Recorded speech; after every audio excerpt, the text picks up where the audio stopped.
Uh, Contohnya Abdullah bin Salam, so mereka itu masuk Islam dan menerima menjadi Muslim yang baik dan berjasa kepada agama. Abdullah bin Salam dan so. Okey. Seterusnya Allah kata udkuru ni'mati allati an'amtu alaikum. Iaitulah ingat, maksudnya Allah perintahkan untuk kamu bersyukur dengan nikmat yang Allah telah berikan, dengan nikmat yang Allah telah berikan dengan beriman kepada dia. Maksud bersyukur yang Allah perintahkan di dalam ayat ni ialah kita beriman dan mentaati perintah dan meninggalkan larangan. Kalau Bani Israel, kalau dari kalangan Yahudi, mereka ini begitu banyak nikmat yang Allah bagikan yang dirakamkan di dalam Quran. Contohnya mereka diturunkan dengan al-manna was-salwa. Manna dan salwa. Manna ni adalah, kalau kita tengok pada tafsiran para ahli tafsir, manna ini ialah sejenis tumbuhan yang lebih manis daripada madu, yang lebih putih daripada salji. Maksudnya dia adalah satu makanan yang orang panggil sedap lah. Nak ceritanya nak menggambarkan tentang kesedapan. Salwa pula adalah daripada sejenis burung. Antaranya ialah dijadikan ataupun diturunkan nabi-nabi dan para rasul dari kalangan mereka. Ini adalah satu nikmat. Selain daripada itu, mereka dapat keluar daripada perhambaan kepada Firaun. Maka nikmat-nikmat yang Allah berikan kepada mereka ini, maka balasannya ialah iman. Dan demikian jugalah kita. Dengan nikmat-nikmat yang Allah bagi kepada kita, maka tujuannya adalah untuk kita sedar dan beriman pada Allah Subhanahu Wa Taala, bukannya nikmat yang diberikan itu membawa kita lebih jauh. Okey. Seterusnya, wa aufu bi ahdi bi ahdikum, maksudnya kamu aku akan kotakan janji aku. Allah Subhanahu Wa Taala apabila dia menurunkan kewajipan melarang sesuatu perkara, maka apabila kita patuh, di situ kita akan memperoleh sebagaimana yang telah dijanjikan oleh Allah Subhanahu Wa Taala. Kepatuhan itu juga, kalau macam kita sebut, kepatuhan itu bukan sekadar ritual, tetapi mesti disertakan dengan hati. Dia panggil di antara syariat dan juga kezuhudan, ataupun istilahnya tazkiyatun nafs ataupun tasawufnya, mesti digabungkan di antara syariat dan juga pembaikan hati.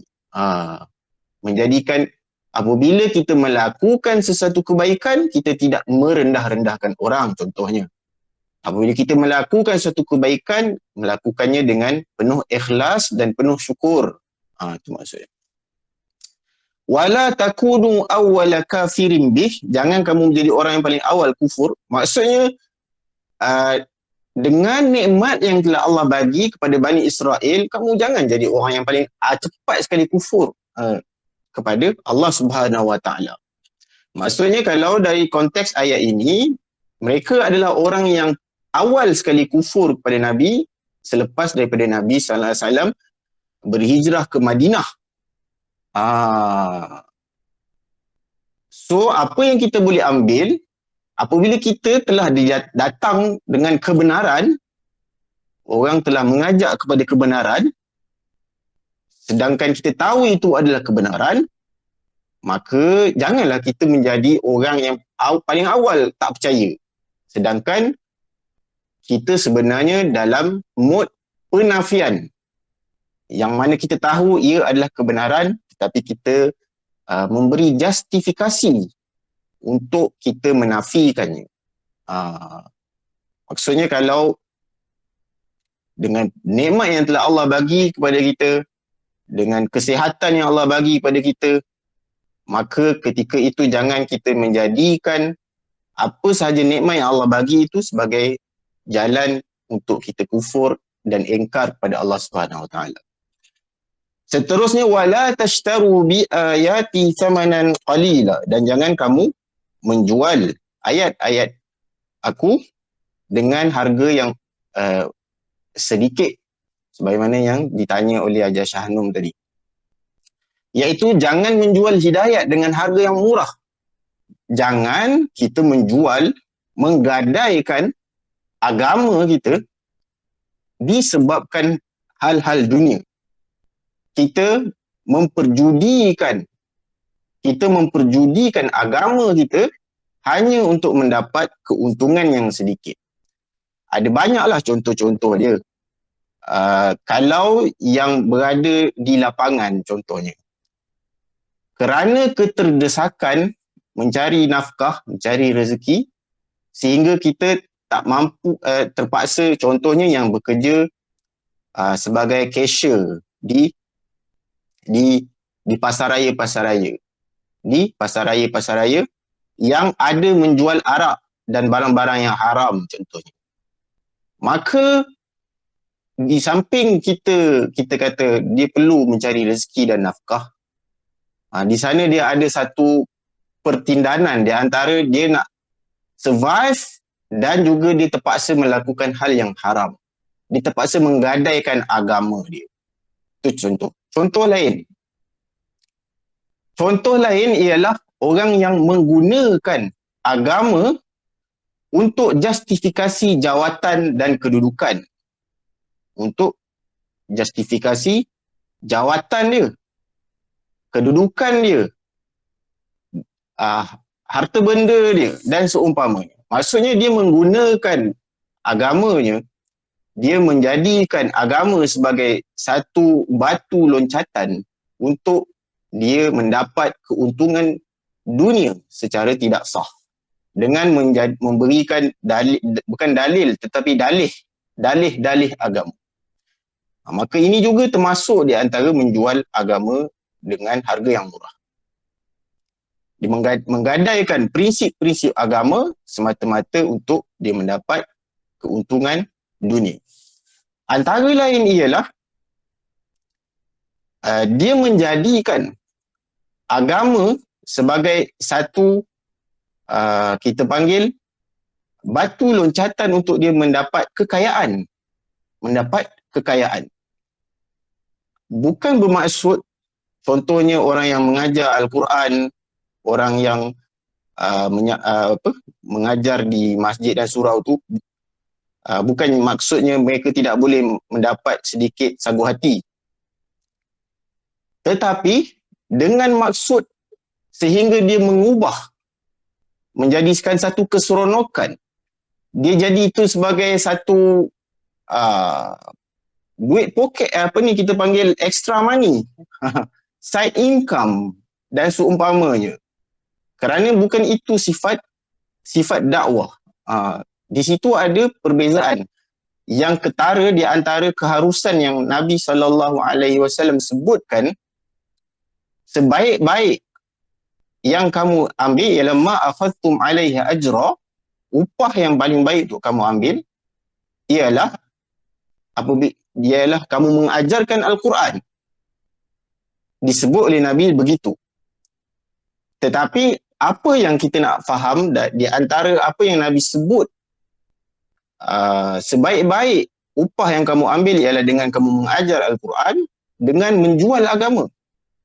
Ini yang menjadi persoalan, ataupun di sana ada garis merah yang senang sangat untuk seseorang itu terlepas kaki dia pergi melangkau kepada garis merah itu.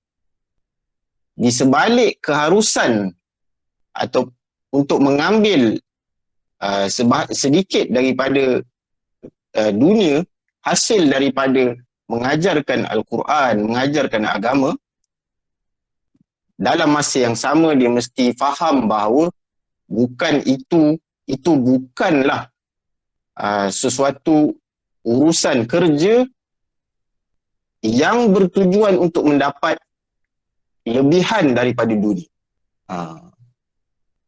Maksudnya di sana ada peranan yang sangat besar yang perlu dia pegang agar hati dia tidak tidak tergelincir. Hati dia tidak tergelincir. Hati dia tidak tergelincir sehingga melepasi garisan merah itu. Susah sebenarnya. Tapi dalam masa yang sama, kita pun selalu dengar kadang-kadang orang hantar anak-anak untuk belajar mengaji, kemudian berkira untuk nak bayar kepada ustaz dan ustazah yang buka kelas tersebut. Contoh kan, sehingga kan kadang-kadang ustaz dan ustazah yang buat tu akhirnya yang pengalaman lah. Macam mak saya sendiri, dia mengajar mengaji dulu masa mak tak tahulah sekarang pun mak saya masih lagi budak-budak sekolah datang rumah mengajar, belajar. Ceritanya dulu memang sampai sekarang pun memang banyak ajar orang, anak-anak orang tu, orang-orang berada juga. Tetapi biasa je kalau memang banyaknya mengajar ikhlas saja. Memang mengajar ikhlas. Tetapi sesuatu yang menyeronokkan, saya sendiri pun kita panggil membesar dengan suasana tu. Masa saya masih duduk dengan mak dulu, tolong dia ajar ngaji sebagainya. Sebenarnya kalau orang tak bayar pun satu yang menyeronokkan. Ada saja rezeki dari sudut yang lain yang Allah buka. Itulah lebih kurang saya punya respon kepada Ajah Syahnum punya persoalan tadi. Faham Ustaz. Terima kasih Ustaz. Okey. Sama.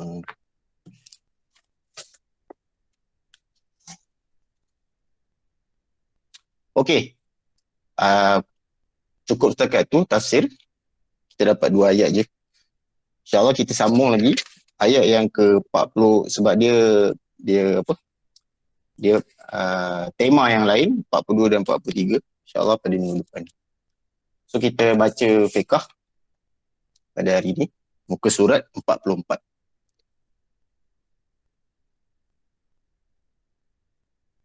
Assalamualaikum Ustaz. Waalaikumsalam warahmatullahi. Sebelum pergi fiqh nak tanya soalan pasal tafsir boleh tak? Boleh. Kenapa dalam Al-Quran banyak menyeru nama-nama Yahudi, Nasrani? Yang bangsa-bangsa lain tu kurang. Bukan kurang lah, memang tak ada kan?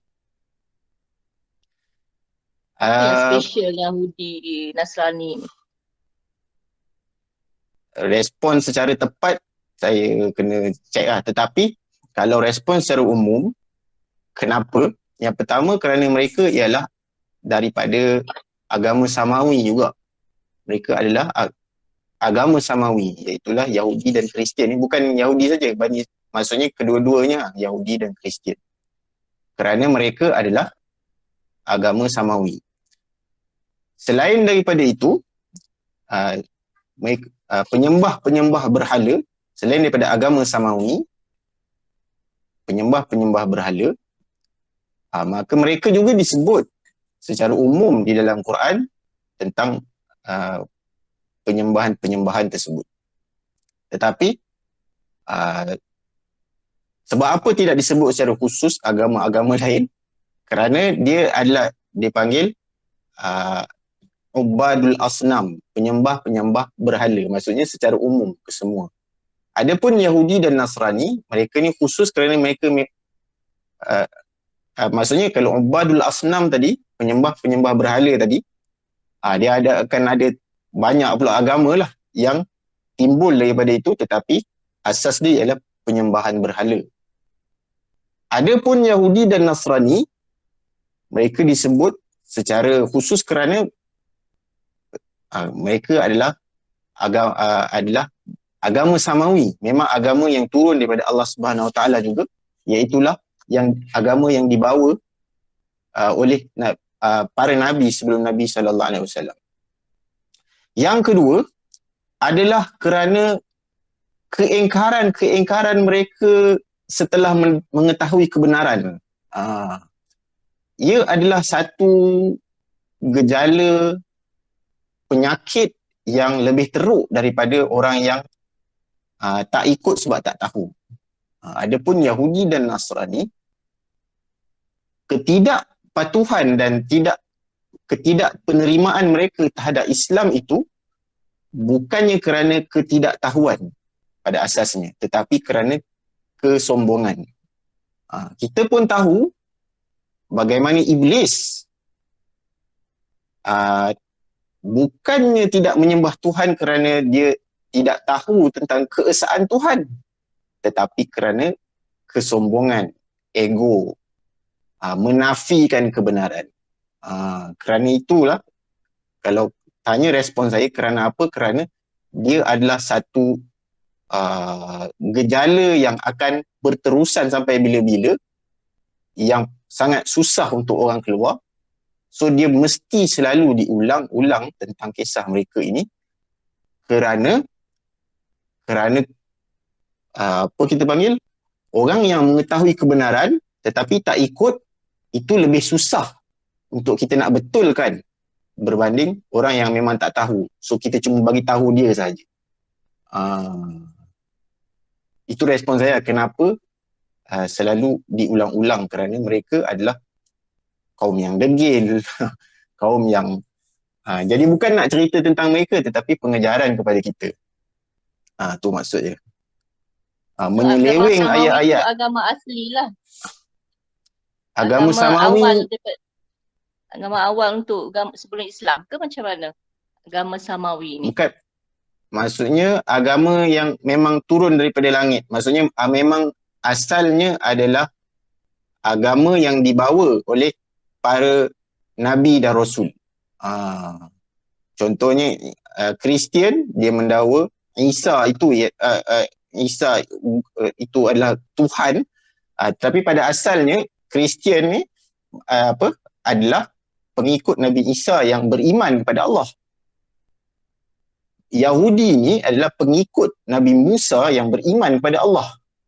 Tetapi akhirnya mereka berpaling dan sombong dan tidak mahu menerima tentang kehadiran Nabi yang terakhir.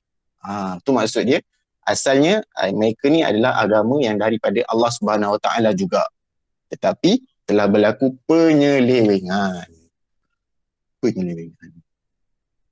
Okay, Ustaz. Masih Ustaz. Okey, sama. Okey, kita masuk kepada muka surat yang ke-44 daripada buku 24 jam dipayungi syariat, iaitulah terjemahan daripada Matan Abi Syuja' fiqh dalam mazhab Syafi'i.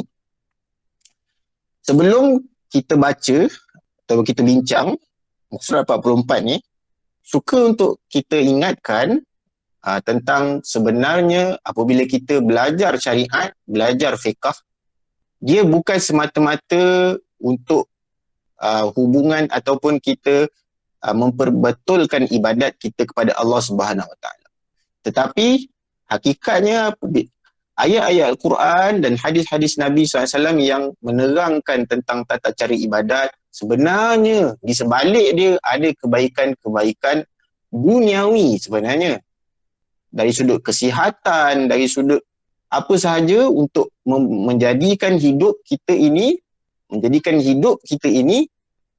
lebih terjaga, lebih terurus, alam tidak dimusnahkan, manusia saling berkasih sayang, binatang tidak dicederakan dan seumpamanya. Kalau contohnya, sebelum ni kita ada baca pasal hadis ketika bab bersuci tentang larangan untuk kita buang air kecil di dalam air yang bertakung kemudian mandi di dalamnya. Baca hadis tu, Nabi SAW sebut la yabulanna ahadukum fil ma'id da'im thumma yaghtasil minhu. Jangan kamu buang air dalam air yang bertakung kemudian kamu mandi. Kita tengok sebenarnya hadis ni, kalau kita tengok dia dalam bab fiqh. Tetapi hakikatnya benda ini, contohnya kolam-kolam renang yang ada pada hari ini yang penuh dengan budak-budak, kita pun tahu bahawa dia ada penyakit yang banyak, sehingga kan banyak nasihat-nasihat kesihatan yang diberikan sekiranya budak-budak ni mengalami gejala penyakit mata merah, demam, muntah-muntah selepas daripada mandi. Kerana apa? Kerana inilah.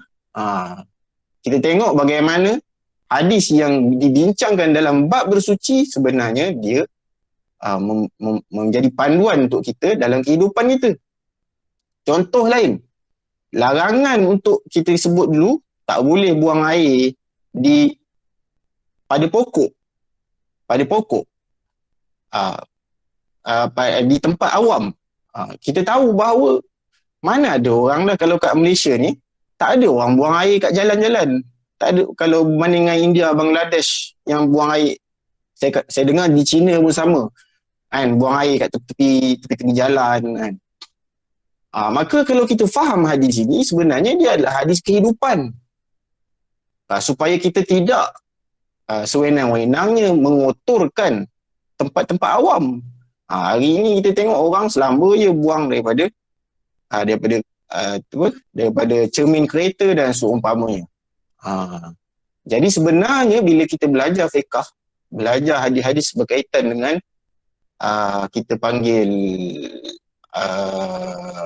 tentang fiqh, tentang hukum hakam, sebenarnya dia adalah panduan kehidupan, bukan sekadar bagaimana kita beribadah kepada Tuhan, tetapi tidak, di sebaliknya ada kebaikan-kebaikan yang menjadikan kehidupan kita makmur dan harmoni.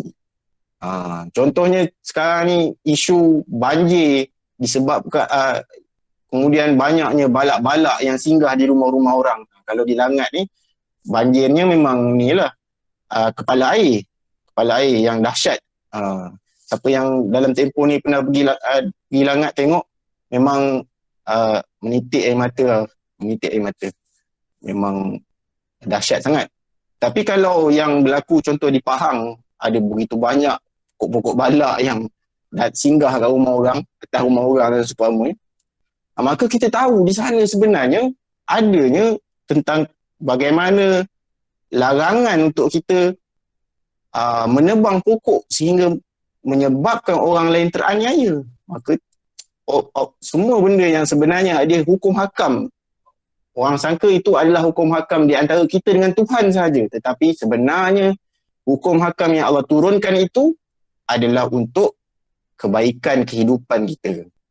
Terjamin keselamatan kita, keharmonian kita untuk hidup sementara di atas muka bumi ni. Itu secara umum lah, secara ringkas. Okey, kita masuk muka surat 44. Perkara-perkara yang membatalkan solat, mubtilatus solat. Perkara-perkara yang membatalkan solat ada 11. Ahada asyara. 11 syai'a, perkara. Yang pertama, al-kalamul amd. Bercakap dengan sengaja. Apakah indikator untuk nak mengatakan percakapan itu membatalkan salat? Secara umumnya, apabila perkataan itu adalah perkataan yang mengandungi 2 huruf dan lebih yang membawa maksud, yang memberikan makna pada perkataan itu. Contoh kalau bahasa Melayu, maka itu difahami dengan perkataan, difahami itu ialah satu ketakjuban ataupun kita rasa macam salah, maksud dia 2 huruf. Ataupun kalau satu huruf yang mana huruf itu juga membawa maksud. Kalau dalam bahasa Arab, contohnya qi itu membawa maksud qi membawa maksud tahan, stop. Qi daripada waqayaqi, dia satu perlindungan. Tapi kalau bahasa Melayu saya tak tahu ada tak satu perkataan yang membatalkan solat. Contohnya lain. Ustaz, boleh tanya tak? Boleh.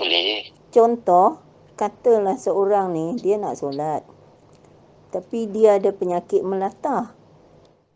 Kebetulan sebelah rumah dia tengah buat renovation. Tiap kali dia semayang, bila orang tu ketuk tu, dia akan melatah. Bila orang tu ketuk kuat sikit, dia terkejut, dia melatah. Macam mana kalau keadaan macam tu, Ustaz ya?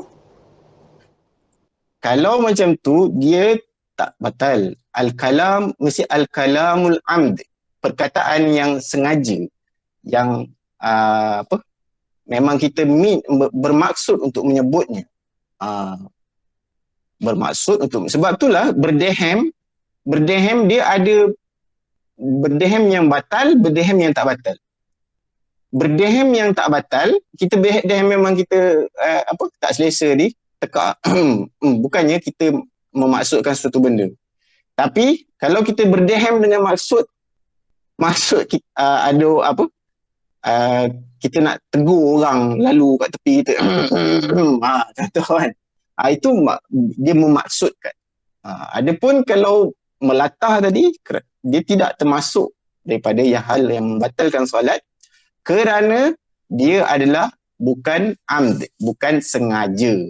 Bukan sengaja. Dia ada dua keadaan yang dimaafkan, tiga lah secara umum. Rabbana la tu'akhidna in nasina aw akhtana. Ya Tuhan, wahai Tuhan kami, jangan kau ambil tindakan ke atas kami atas apa yang kami lupa atau kami tersilap. Maka para ulama biasanya masukkan satu lagi, jahil. Dia tak tahu. Jadi, tiga keadaan ini pada asalnya tidak membatalkan solat. Iaitulah terlupa, tersalah, tak tahu. Jadi, kita panggil melatah juga termasuk daripada tak sengaja. Okey.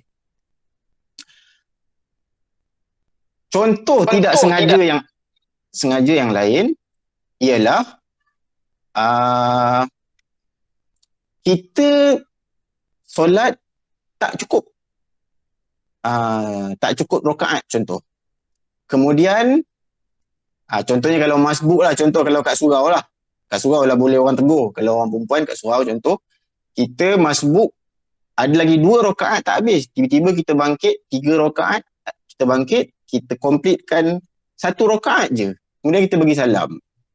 Kemudian kawan sebelah kata, tadi awak sebenarnya tertinggal 2 rakaat. Cakap, oh ya ke? Itu perkataan. Adakah dengan perkataan dia, oh ya ke, selepas dia bagi salam tu, menyebabkan solat dia batal dan dia tak boleh nak tambah satu lagi? Boleh, kerana itu adalah perbualan yang berkaitan dengan solat, yang mana itu termasuk daripada hal-hal yang dimaafkan. Perbualan yang dimaafkan. Sebagaimana disebut oleh dalam satu hadis, seorang sahabat yang digelar sebagai Dzul Yadain, yang mana beliau menyatakan kepada Nabi SAW pada ketika itu solat zuhur ataupun asar, baginda solat 2 rakaat je.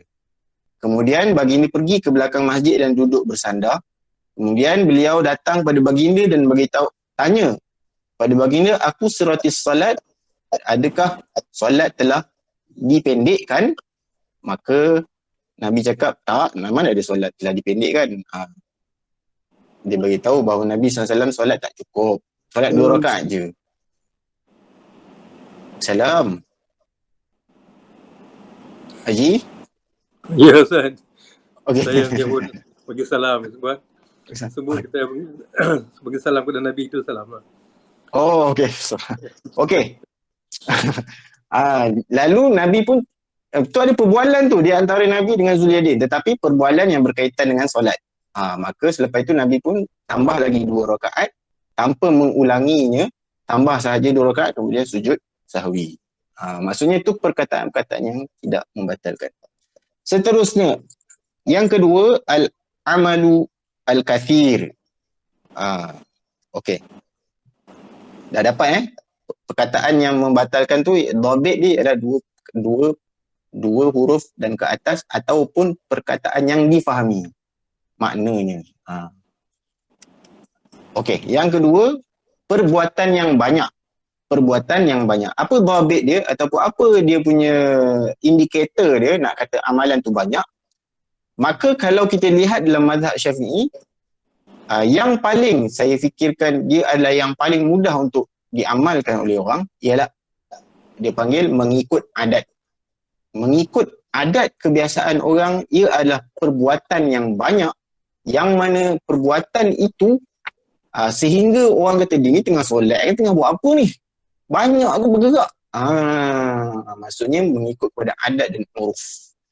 Ada pun sedikit-sikit betulkan songkok, betulkan telepong sikit, dan seumpamanya garu-garu sikit, maka ia masih lagi termasuk daripada perbuatan yang sedikit. Ada pun yang biasa disebut 3 kali secara berturut-turut, ya itu adalah pendapat yang ada juga dalam mazhab, tetapi yang paling saya fikirkan dalam mazhab yang paling mudah untuk dipraktikkan ialah perbuatan itu adalah yang secara urufnya orang anggap perbuatan yang banyak. Dia duk goyang-goyang macam pokok kan. Contohnya, kalau siapa-siapa pernah pergi ke negara-negara Teluk ni lah, saya tak tahu tempat lain sebab Teluk lah saya banyak pergi. Dia memang ada jenis manusia-manusia yang dia bila angkat takbir, kan mereka kalau Teluk ni, Gulf country ni, mereka kan orang lelaki pakai tudung merah tu kan, cimar tu. Dia Allahu Akbar, tangan dia pun sekejap pegang, sekejap betulkan. Sampailah rukuk, baru dia letak balik tangan dia dekat badan dia. Kan. Maksud tu sebenarnya tu adalah perbuatan yang banyak yang merosakkan, tapi saya pun tak tahu dia apa. Tapi memang budak-budak lah, budak-budak muda yang pelik-pelik. Okey. Ustaz, handanya sikit Ustaz. Ya. Berkaitan dengan banyak bergerak ni kan. Baru-baru ni seorang Pak Imam lah daripada surau kami lah. Dia secara peribadi dia beritahu kami bahawa ada waktu subuh tu dia mengimamkan solat, dan bila dibaca surah Al-Fatihah, kaki sebelah kanan dia kita bergerak, dan Bilal yang duduk belakangnya nampak bahawa kain yang dia pakai tu bergetar. Maknanya kaki belah kanan tu bergerak lah, macam vibration. Tu macam mana Ustaz? Oh, yang itu tak dikira sebab dia adalah pergerakan dia panggil pergerakan setempat. Contoh kalau orang lelaki contoh kalau orang lelaki dia punya anggota sulit dia tu bergerak tu ni contoh. Ni contoh jangan takut, saya takut dengan contoh itu pergerakan setempat dia panggil. Ataupun jari kadang-kadang kita nampak ada orang yang jari dia bergerak macam ni, gerak. Itu ketika solat. Kalau saya dulu saya nampak ada orang orang tarikat. Depa solat dia gerak dia macam dia berzikir ke apa, saya pun tak tahu kan. Itu adalah pergerakan dia panggil pergerakan anggota besar yang tak keluar. Yang masuk amal kasir ni kecil lah kan. Pergerakan kecil lah kan. Pergerakan kecil, ya betul. Masuk amal kasir ni ialah pergerakan yang anggota kita ni keluar daripada tempat asal dia, yang dilihat banyak. Okey. Terima kasih Ustaz. Jadi kalau garu-garu tu, kalau kan kata letak lah, tapi kalau macam ni tak boleh lebih 3. Kalau macam ni boleh kan. Sebenarnya kalau pada asalnya, kalau kita tengok pada pandangan Imam Nawawi ni yang disebut sebagai mengikut uruf, maka kalau memang gatal macam ni, mana hilang kalau kena gigit nyamuk kan. Mungkin lebih sikit ketika solat semua. Tetapi pada asalnya soalan saya tadi Ustaz, dia berkaitan dengan khusyuk. Dia jadi imam, bila dia keadaan macam tu, macam mana Ustaz? Solat tu sah ke tak sah? Sebab dia dah hilang konsentrasi dia. Khusyuk adalah kesempurnaan solat, tetapi bukan syarat sah solat. Khusyuk adalah kesempurnaan. Solat yang tidak khusyuk sebenarnya dia panggil jika khusyuk anggota tubuh, maka khusyuklah hati. Berarti kalau anggota tubuh pun tidak khusyuk, maka sebenarnya hati memang tak khusyuk lah. Kalau pun anggota tubuh kita khusyuk, itu bukanlah satu kelaziman ataupun kemestian hati khusyuk. Tetapi di antara petanda khusyuk tu ialah kita tak banyak bergerak. Dan kita kena fahamlah, memang khusyuk itu bukan syarat sah solat. Kerana apa? Saya rasa ada yang pernah dengar. Kerana apa? Kerana apabila Allah SWT sebut fawailul lil musallin tu alladhina hum an. Allah kata celaka orang yang lalai, iaitulah celakalah bagi orang orang lalai menunaikan solat, iaitulah lalai yang dimaksudkan tu an, bukan maksud perkataan alladhina hum an. Kataan ain nun an tu secara kita panggil hampir mendapat kesepakatan di antara ahli tafsir bahawa maksud dia ialah orang yang lalai sehingga terkeluar daripada solat, waktu solat, terkeluar daripada waktu solat. Bukannya dia lalai dalam solat. Dalam solat. Itu yang pertama. Itu adalah dalil yang mengatakan bahawa khusyuk bukan syarat sah solat. Itu yang pertama. Yang kedua, khusyuk bukan bermaksud kita tak tahu keadaan sekeliling. Ini salah faham. Khusyuk bukan bermaksud kita tak tahu keadaan sekeliling. Khusyuk bererti kita sedar apa yang kita buat, kita menghayati apa yang dibaca. Bukan tak sedar apa yang berlaku sekeliling. Contoh dia, apakah petunjuk yang mengatakan bahawa khusyuk bukan tak tahu keadaan sekeliling? Ialah kita lihat macam mana para sahabat mereka tahu Nabi SAW bergerak, nampak bergerak janggut dia ketika dalam solat. Maksudnya dia tengok, dia tahu keadaan sekeliling. Sehingga mereka meriwayatkan perbuatan-perbuatan Nabi dalam solat, berarti mereka tengok ketika mereka menjadi makmum kepada Nabi SAW. Okay? Dan itu juga petunjuk bahawa kita, kalau kita tak reti, dia jadi macam cerita yang orang cerita suami dia ni tak pernah pergi masjid. Lepas tu dia kata lepas tu nak pergi ambil cop Tok Imam sebab anak nak kahwin. So isteri dia pun kan suruh pergi masjid, kata pergi semayang. Dia kata pun aku mana nak tahu semayang. So dia pun sebenarnya dia lawak-lawak benda tu, tapi benda tu lah yang sepatutnya yang betul, iaitu kalau kita tak berapa reti sangat, maksudnya kita nak belajar tentang pergerakan-pergerakan yang betul dalam solat, kita duduk dekat dengan imam supaya kita boleh tengok imam tu macam mana cara dia takbir, macam mana cara dia letak tangan, macam mana sujud, macam bangun daripada sujud. Sebab itulah imam pun kenalah faqih, kenalah mengetahui hukum makam dan juga sunnah-sunnah Nabi SAW. Okey, nak habis masa dah, baru dua. Yang ketiga, terkena najis. Baik, yang ketiga, wal hadas. Salah ni dia punya, wal hadas. Yang ketiga, hadas, berhadas, iaitulah sama ada keluar apa kita panggil sesuatu daripada kubul ataupun dubur. Kubul ataupun dubur. Yang ini kita dah bincang, maksud keluar daripada kubur dan dubur ni apa sahaja. Apa sahaja. Adakah apa sahaja ataupun yang keluar daripada kubur dan dubur ni adalah najis. Tetapi pada asalnya apa sahaja yang keluar daripada kubur dan dubur pada asalnya dia membatalkan wuduk, lalu dia membatalkan solat. Ustaz, Yang seterusnya Ustaz, kalau muntah Ustaz? Muntah tidak membatalkan. Muntah, tetapi dia adalah najis. Ni yang keempat, hudusun najasah. Hudus an-najasah. Yang keempat, hudusun najasah. Maksudnya keluar najis.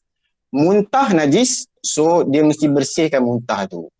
Darah yang banyak, nanah yang mengalir, darah pun kalau dia tak mengalir, kalau di tempatnya sahaja tidak membatalkan solat.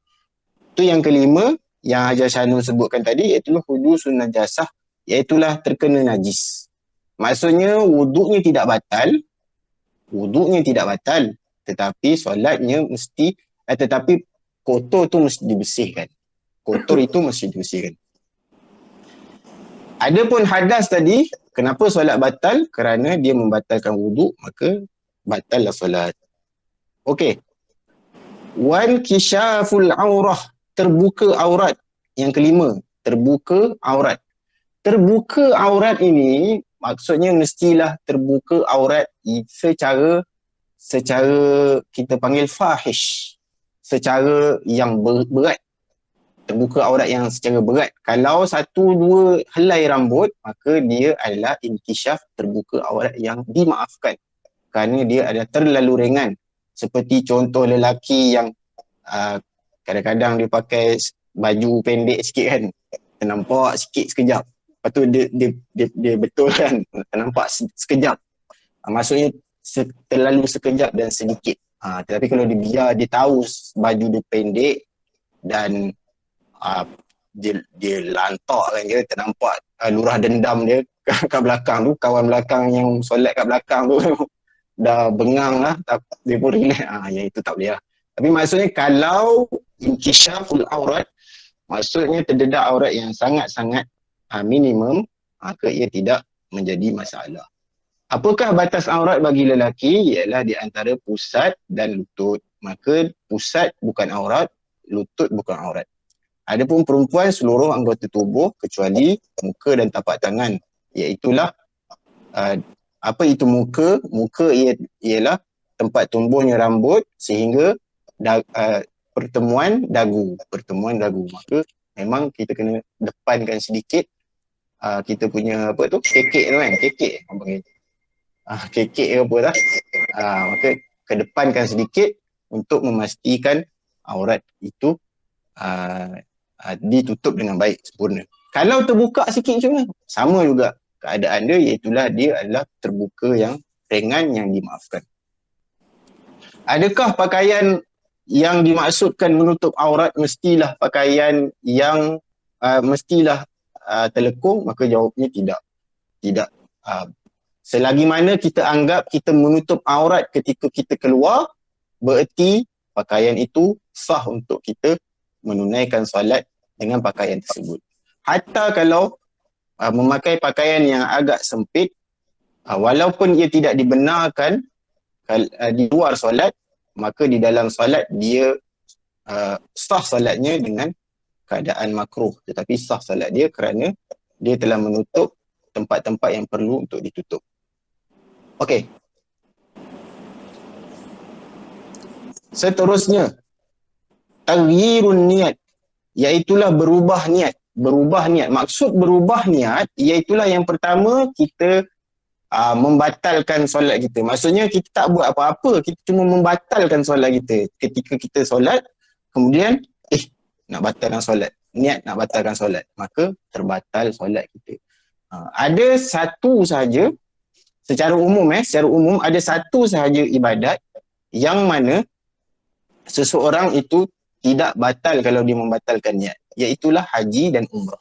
Contohnya dia dah niat haji di niat haji atau umrah di miqat, kemudian tiba-tiba dia rasa malas lah, ataupun tiba-tiba dia period, maka dia pun batalkanlah.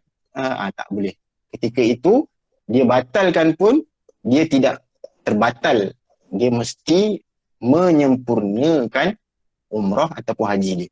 Adapun solat, puasa, pada asalnya kalau dia membatalkan puasa dia, solat dia atau puasa dia, pada asasnya terbatal. Cuma puasa ni dia ada special sikit lah, iaitulah dia ada khilaf sedikit, di mana kalau kita berniat untuk membatalkan puasa, dia tak batal sehingga kita mendatangi sesuatu yang membatalkan puasa itu, seperti makan dan seumpamanya.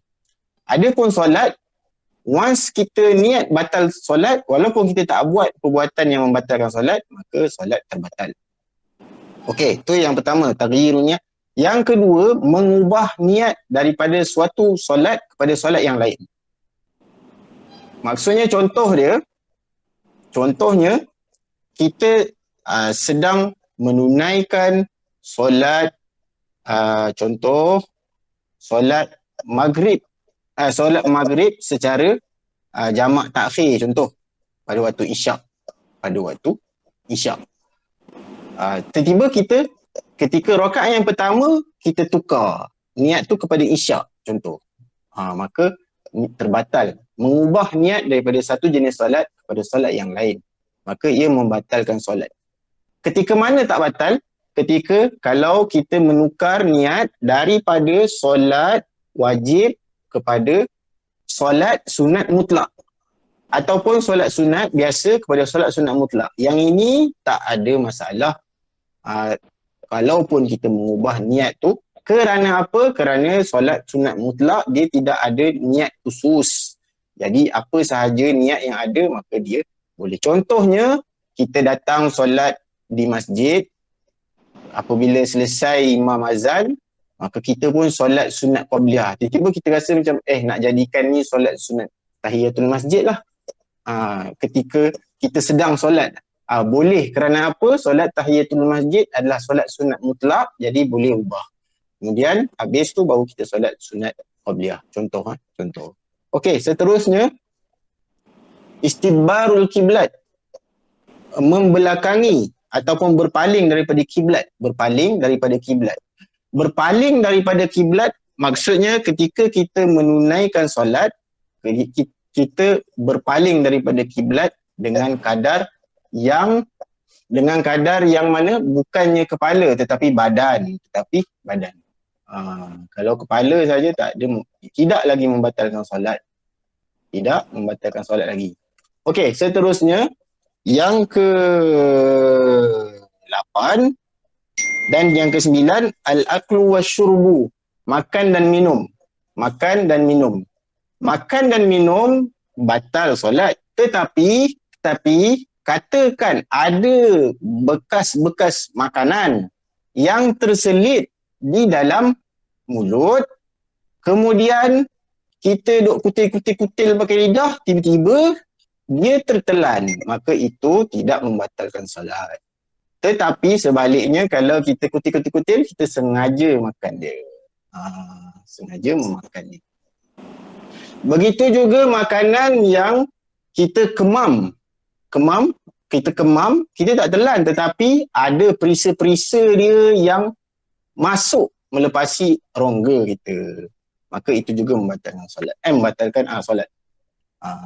Secara umum, yang ini kita panggil, apakah indikator makan dan minum yang membatalkan solat? Iaitulah makan dan minum yang membatalkan puasa, maka dia membatalkan solat. Senang nak faham tu je. Senang nak faham. Apa-apa makan dan minum yang membatalkan puasa, maka dia membatalkan solat. Yang seterusnya, wal qahqah. Gelak membatalkan solat sekiranya sama juga macam bercakap, lebih dua atau lebih huruf. Adapun kita maka itu tidak membatalkan solat. Ataupun gelak yang tidak mengeluarkan suara, maka tidak membatalkan solat. Tetapi kita kena ingat, bukan semata-mata tidak membatalkan solat berarti boleh gelak. Kita tak boleh lah itu mempermain-mainkan solat. Sebaliknya kadang-kadang kan terjadi sesuatu yang kelakar kat depan kita kan. Ada orang terjatuh, tersadung lah, apalah. Ada kawan sebelah terkentut lah, contoh. Ni biasalah kalau kat asrama ni memang fenomena biasalah. Terkentut masa solat, bunyi panjang dan sebagainya, maka dia menyebabkan anak tergelak. Jadi kalau terkeluar suara yang lebih daripada 2 huruf dan ke atas, maka batal solat. Tetapi kalau gelak yang sekadar tergegar-gegar badan, tak keluar suara, maka ia tidak membatalkan solat. Termasuk juga perbincangan gelak ialah menangis. Menangis dia ada perbezaan khilaf yang agak menarik di kalangan ahli fiqh, iaitulah kalau kita menangis kerana dunia, kita menangis kerana musibah dunia, maka ia membatalkan solat. Tetapi kalau kita menangis kerana menghayati ayat Quran atau teringatkan tentang azab Allah, maka ia tidak membatalkan solat. Menarik. Cumanya secara umumnya asalnya menangis sebenarnya tidak membatalkan solat as long as menangis itu adalah berkaitan dengan ibadat kita. Bukannya kita menangis kerana musibah dunia. Tetapi kalau kita ditimpa musibah dunia, kemudian di dalam solat kita menangis, yang mana menangis itu kerana kita rasa banyak dosa. Sebab tu Allah bagi kita musibah. Contoh, maka tak ada masalah. Tak ada masalah menangis. Ataupun ketika kita berdoa, maka tidak ada masalah. Yang terakhir murtad. Murtad ni bukannya puas. Ustaz, Ya? ada setengah-setengah imam bila dia baca ayat Quran yang panjang sikit, dia antaranya dia nak sambungkan ayat yang berikutnya, dia tarik nafas panjang. Bila mikrofon tu dekat tu, kita dengar tarik nafas dia tu. Dan bila tarik nafas tu, dia ke ujung tu, macam mana Ustaz?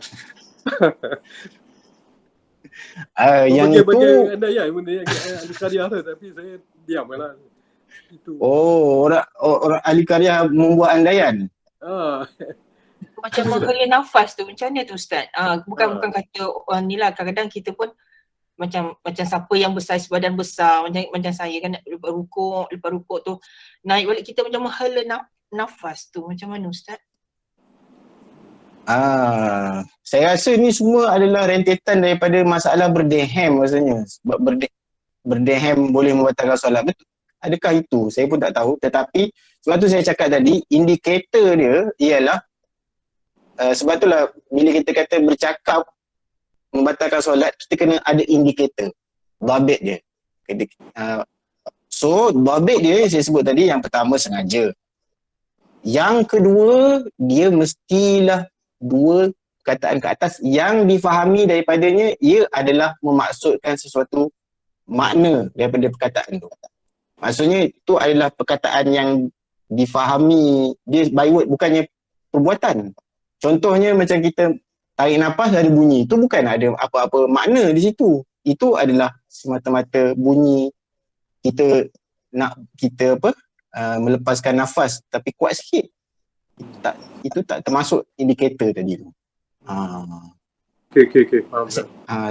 Kalau kita pegang indikator ni, so kita boleh tahu dengan mudah yang mana yang batal, yang mana tak batal. Sebab itulah berdehem, saya ada menjadi satu isu di sebuah surau yang mana ada imam yang menegur makmum, dia kata batal, sehingga kan mereka menjadikan saya sebagai benteng nak kata solat tak batal. Sebab berdehem, dia kata berdehem batal. Kita kena tengok berdehem di situ, berdehem sebab membawa makna sesuatu perkataan, ataupun berdehem itu kerana nak memperbetulkan tekak kita ketika kita nak baca bacaan dalam solat kan. Itu kena beza. Tu maksudnya indikator tu penting. Ustaz, mungkinkah kadang-kadang ada yang macam mana kita nak sebut dia memandang perbuatan tu bagi kita mungkin tak sengaja, tapi pada pandangan yang lain mungkin menganggap ia macam kita tidak beradab dalam solat, macam tu.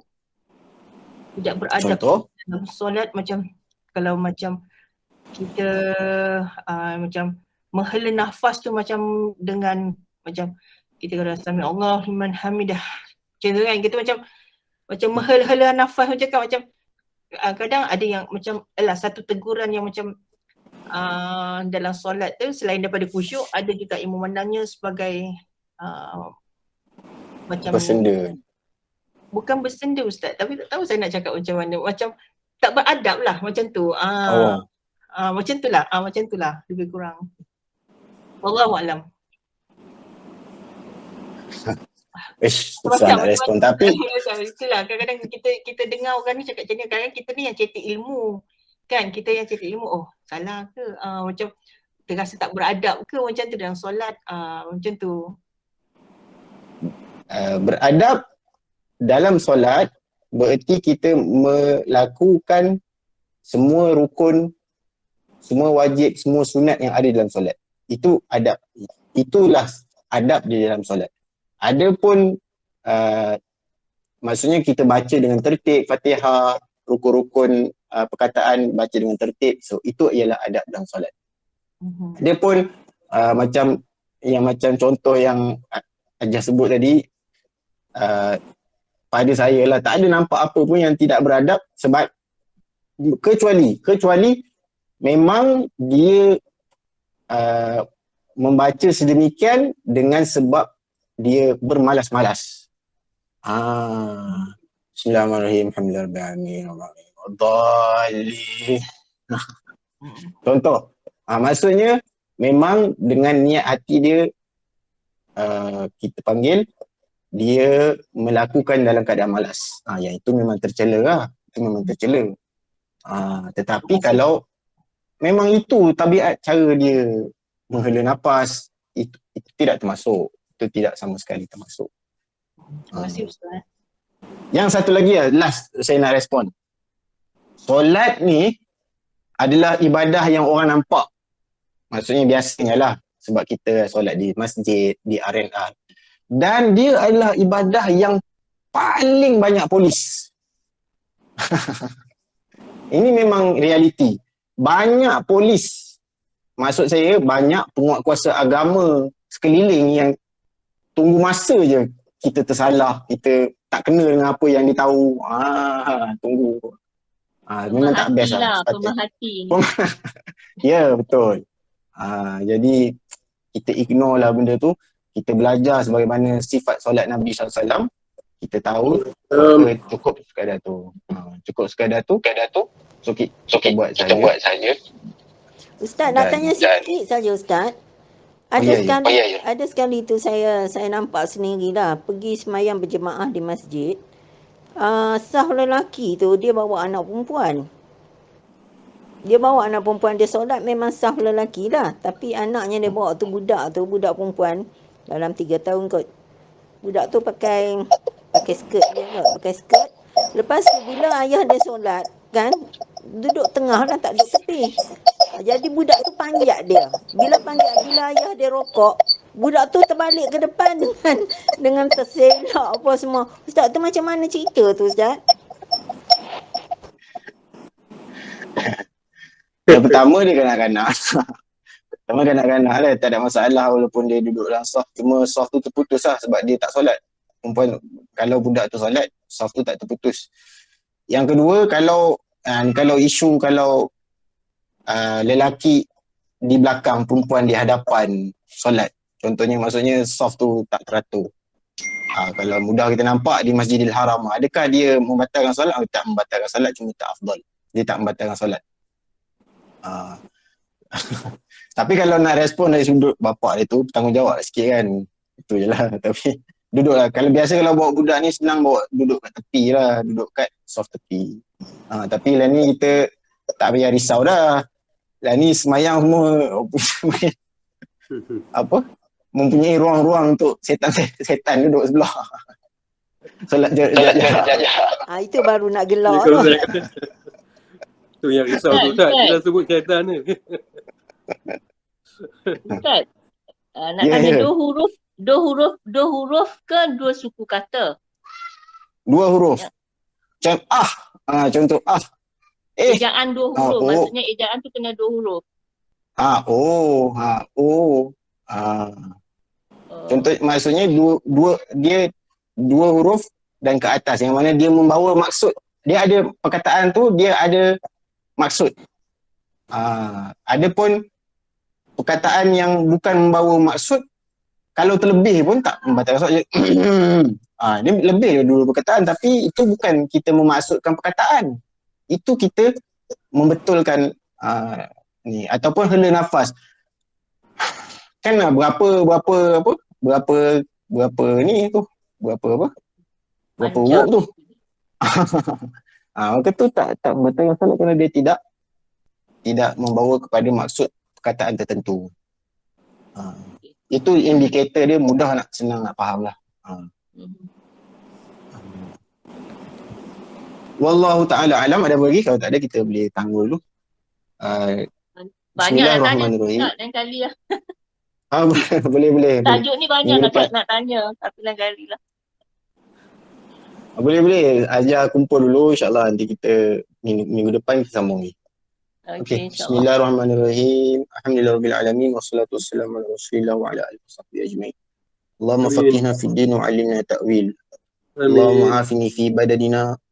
Allahumma Amin. afina fi sam'ina. Allahumma afina fi basarina. Sallallahu ala Amin. sayyidina Muhammad wa ala alihi wa sahbihi wasallam. Alhamdulillah alamin. Amin. Subhanakallahumma bihamdika asyhadu an la ilaha illa anta astaghfiruka wa atubu ilaik.